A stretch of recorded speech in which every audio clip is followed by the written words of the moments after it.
Cosa è successo qui? All'improvviso è arrivata un'onda talmente forte che siamo qua, in 2 secondi è entrato. Ma il garage così divelto è stata l'acqua? Sì, è stata l'acqua. E lei dov'era? E dopo sono scappato su di sopra, al piano superiore, perché in 2 secondi c'era già 20 centimetri di acqua. E poi all'improvviso poi continuava a piovere e si è alzato talmente forte che...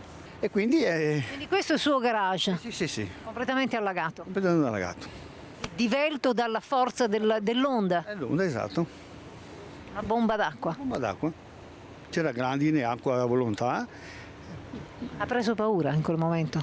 No, io siamo sul capato di sopra, non pensavo insomma una cosa così, però insomma è andato tutto bene, tutto sommato, dai, non c'era nessuno giù, è andato bene, dai. E adesso? E adesso aspettiamo i pompieri che vengono a sistemarmi un po' qui.